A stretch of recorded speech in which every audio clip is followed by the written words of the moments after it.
دوستو آج ہم بات کریں گے طوفان نوح کیسے شروع ہوا، زمین اور آسمان سے پانی ہی پانی۔ الحمدللہ وحدہ والصلاۃ والسلام علی من لا نبی بعدہ، اما بعد فاعوذ باللہ من الشیطان الرجیم، بسم اللہ الرحمن الرحیم۔ محترم دوستو، کشتی کے اندر جو ہے وہ سارے سوار ہو چکے تھے، ایمان والے سارے سوار ہو گئے تھے، جانور بھی، اور کشتی بھر چکی تھی۔ تو اب اس کے بعد فیصلے کا وقت آ پہنچا تھا۔ قرآن میں اس کا ذکر ہے کہ تندور سے جو ہے پانی نکل آیا، یعنی کہ وہ جگہ جہاں پانی کا امکان نہیں ہوتا ہے وہاں سے بھی پانی نکل آیا۔ یعنی کچھ اس قسم کی صورتحال بنی کہ آسمان سے بارش شروع ہونے لگی۔ کوئی ایسی عام بارش نہیں تھی، موسلادھار قسم کی بارش، نہ رکنے والی بارش، مسلسل جو ہے وہ بارش ہونے لگی۔ اور پھر آسمان ہی نہیں زمین بھی پھٹ پڑی، اور زمین سے بھی جو ہے وہ پانی نکلنا شروع ہو گیا، پہاڑوں سے بھی، یعنی ہر طرف سے پانی ہی پانی۔ اور وہ لوگ جو حضرت نوح علیہ السلام پہ ہنس رہے تھے، ٹھٹے کر رہے تھے، مذاق کر رہے تھے، اور کہتے تھے یہ دیکھو خواہ جو ہے ایک کام لگایا ہوا ہے، وہ لوگ جو ہے اب بھاگنے لگے۔ کوئی کس طرف دوڑ رہا ہے، کوئی کس طرف دوڑ رہا ہے، سب اپنے آپ کو بچانے کی جو ہے فکر میں لگے ہوئے ہیں۔ اور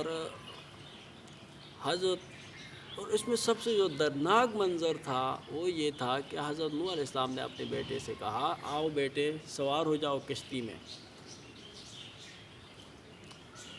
بیٹے نے سوار ہونے سے انکار کیا اور کہا میں پہاڑ پر چڑھوں گا، مجھے پہاڑ بچا لے گا۔ حضرت نوح علیہ السلام نے اپنے بیٹے سے کہا، آج اللہ کے عذاب سے کوئی نہیں بچا سکتا سوائے اس کے کہ جس پر اللہ رحم کرے، وہی بچ سکتا ہے اور کوئی نہیں بچ سکتا۔ بیٹا پہاڑ پہ چڑھا، لیکن کوئی نہیں بچ پایا۔ ایک لہر آئی اور بیٹا جو ہے اس میں چلا گیا۔ یہ دکھ کی بات ہے، باپ کے سامنے اس کا بیٹا جو ہے وہ تباہی کی طرف جا رہا ہے۔ تو اس کے بعد جو ہے پھر سارے جو ہے وہ جو سوار ہو گئے تھے وہ تو بچ گئے، اور جنہوں نے کہاں ادھر ادھر بھاگ رہے تھے پہاڑوں والی سائڈ، تو کوئی نہیں بچا۔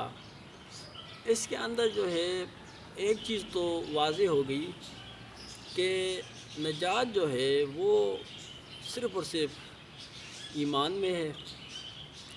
یہ اور جتنے بھی اسباب ہیں یہ کسی کام کے نہیں ہیں۔ آج اگر ہم دنیاوی سہاروں پہ ہم بڑی بھڑکے مارتے ہیں اور دنیاوی سہاروں پہ ہم بیٹھے ہوئے ہیں، تو یہ دنیاوی سہارے جو ہے یہ کسی کام کے نہیں ہیں۔ صرف ایک ہی سہارا ہے، وہ اللہ کا سہارا، وہی آپ کو بچا سکتا ہے، اور جو ہے اس کے علاوہ اور سہارے کسی کام کے نہیں ہیں۔ یہاں سے یہ سبق ہمیں ملا۔ حضرت نوح علیہ السلام کے بیٹے نے کہا کہ میں جو ہے پہاڑ پر چڑھوں گا۔ تو اس پہ ہم نوح علیہ السلام کے بیٹے پر ہم تفصیل سے بات کریں گے آگے، اور پھر کشتی کتنے دن چلی اور کہاں رکی اور کشتی کے اندر کیا کچھ ہوتا رہا، اس سب پر ہم بات کریں گے اگلی قسطوں میں۔ بہت بہت شکریہ، اور جو نئے دوست ہیں وہ جو ہے پھر سبسکرائب کریں اور ہمارے ساتھ جڑے رہیں، تو اس سے انشاءاللہ آپ کو بھی اور ہمیں بھی اور سب کو فائدہ ہوگا۔ اللہ حافظ۔